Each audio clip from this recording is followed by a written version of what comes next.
ಕೇವಲ ಅಂಕಗಳಿಗಾಗಿ ಪದವಿ ಪಡೆಯುವುದರಿಂದ ಉದ್ಯೋಗ ಸಿಗುವುದು ಕಷ್ಟಕರವಾಗಿದ್ದು ವಿದ್ಯಾರ್ಥಿಗಳು ಸ್ಪರ್ಧಾತ್ಮಕ ಜಗತ್ತಿಗೆ ತೆರೆದುಕೊಳ್ಳಬೇಕು ಎಂದು ಸಿರ್ಸಿಯ ಯುವಜಯ ಫೌಂಡೇಶನ್ ಮ್ಯಾನೇಜರ್ ಶ್ರೀನಿವಾಸ್ ನಾಯ್ಕ್ ಕರೆ ನೀಡಿದರು. ಕುಮಟಾ ಪಟ್ಟಣದ ಡಾಕ್ಟರ್ ಎ.ವಿ. ಬಾಳಿಗ ವಾಣಿಜ್ಯ ಮಹಾವಿದ್ಯಾಲಯದಲ್ಲಿ ದ ಸಿರಸಿಯ ಯುವಜನ ಸೇವಾ ಫೌಂಡೇಶನ್ ಆಶ್ರಯದಲ್ಲಿ ಹಮ್ಮಿಕೊಂಡಿದ್ದ ತರಬೇತಿ ಕಾರ್ಯಕ್ರಮವನ್ನು ಉದ್ಘಾಟಿಸಿ ಮಾತನಾಡಿದ ಅವರು, ಇಂದಿನ ಜಗತ್ತು ವೇಗವಾಗಿ ಸಾಗುತ್ತಿದೆ. ಪದವಿಯ ನಂತರ ಮುಂದೇನು ಎಂಬ ಪ್ರಶ್ನೆ ಹಾಗೂ ಭಯ ಇಂದಿನ ಪದವೀಧರರಿಗೆ ಕಾಡುತ್ತಿದೆ. ಕೇವಲ ಸರ್ಕಾರಿ ಉದ್ಯೋಗವನ್ನ ಮೆಚ್ಚಿಕೊಂಡು ಕುಳಿತರೆ ಸಾಧ್ಯವಿಲ್ಲ. ಸರ್ಕಾರಿ ಖಾಸಗಿ ಉದ್ಯೋಗದ ಜೊತೆಗೆ ಹಲವಾರು ಸ್ವ ಉದ್ಯೋಗ ತರಬೇತಿಯನ್ನ ಪಡೆದುಕೊಳ್ಳಲು ಸಾಕಷ್ಟು ಅವಕಾಶಗಳಿವೆ.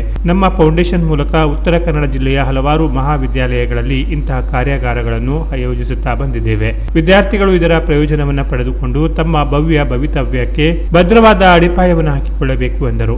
ಅಧ್ಯಕ್ಷತೆ ವಹಿಸಿ ಮಾತನಾಡಿದ ಪ್ರಾಚಾರ್ಯ ಡಾಕ್ಟರ್ ಎನ್.ಡಿ. ನಾಯ್ಕ್ ಮಾತನಾಡಿ, ನಮ್ಮ ಮಹಾವಿದ್ಯಾಲಯದಲ್ಲಿ ವಿದ್ಯಾರ್ಥಿಗಳ ಜ್ಞಾನವರ್ಧನೆಗೆ, ಕೌಶಲ್ಯ ವರ್ಧನೆಗೆ, ವ್ಯಕ್ತಿತ್ವ ವಿಕಸನಕ್ಕೆ, ಸಂವಹನ ಕೌಶಲ್ಯದ ಬಲವರ್ಧನೆಗೆ ಹಲವಾರು ಕಾರ್ಯಾಗಾರಗಳನ್ನು, ವಿವಿಧ ರೀತಿಯ ಕಾರ್ಯಕ್ರಮಗಳನ್ನು ಆಯೋಜಿಸುತ್ತಾ ಬಂದಿದ್ದೇವೆ. ದೊಡ್ಡ ದೊಡ್ಡ ನಗರಗಳಲ್ಲಿ ಇಂತಹ ತರಬೇತಿ ಪಡೆಯಲು ಸಾವಿರಾರು ರೂಪಾಯಿ ವ್ಯಯಿಸಬೇಕು. ಆದರೆ ಇಂತಹ ಫೌಂಡೇಶನ್ಗಳನ್ನು ನಮ್ಮ ಕಾಲೇಜು ಸೇರಿದಂತೆ ಜಿಲ್ಲೆಯಾದ್ಯಂತ ಇಂತಹ ಕಾರ್ಯಕ್ರಮಗಳನ್ನು ಆಯೋಜಿಸಿ ವಿದ್ಯಾರ್ಥಿಗಳ ಬಾಳಿಗೆ ಬೆಳಕನ್ನು ನೀಡುತ್ತಿದ್ದಾರೆ.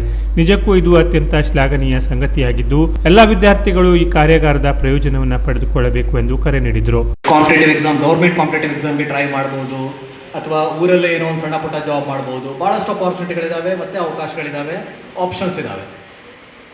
ಬಟ್ ಈಗ ಈ ಆಪ್ಷನನ್ನು ಚೂಸ್ ಮಾಡೋದು ಹೇಗೆ ಅನ್ನೋವಂಥದ್ದು ಇಂಪಾರ್ಟೆಂಟ್ ಆಗುತ್ತೆ. ಓಕೆ, ಸೊ ನಮ್ಮ ಪೊಟೆನ್ಷಿಯಲ್ ಏನು, ಅಥವಾ ನಾವು ಏನು ಮಾಡಿದರೆ ಏನಾಗ್ಬೋದು, ಆ ದಾರಿ ಸಾಗಿದ್ರೆ ನಮಗೆ ಸಕ್ಸಸ್ ಸಿಗ್ಬೋದು. ಸೊ ಇದೆಲ್ಲ ಚೂರು ವಿಮರ್ಶೆ ಮಾಡುವಂಥ ವರ್ಕ್ಶಾಪ್. ಓಕೆ, ಸೊ ಯಾವುದೇ ಕ್ಲಾಸ್ ಲೆಕ್ಚರ್ ಏನು ಆಗುತ್ತೆ ಆ ಥರದ್ದೇ ಇರೋದಿಲ್ಲ. ಸೊ ಇಂಟರಾಕ್ಟಿವ್ ಸೆಷನ್ ಇರುತ್ತೆ. ಯುವಜಯ ಫೌಂಡೇಶನ್ನ ಸಂಯೋಜಕಿ ಅಕ್ಷತಾ ಜಿ, ಯೂನಿಯನ್ ಕಾರ್ಯಾಧ್ಯಕ್ಷರಾದ ಡಾಕ್ಟರ್ ಅರವಿಂದ ನಾಯಕ್, ಉದ್ಯೋಗಾವಕಾಶಗಳ ಘಟಕದ ಸಂಯೋಜಕ ಪ್ರೊಫೆಸರ್ ಸಂತೋಷ್ ಶಾನ್ಬಾಗ್, ಐಕ್ಯೂಎಸಿ ಸಂಯೋಜಕಿ ಪ್ರೊಫೆಸರ್ ರಾಗಿಣಿ ಸಿ ವೇದಿಕೆಯಲ್ಲಿ ಉಪಸ್ಥಿತರಿದ್ದರು.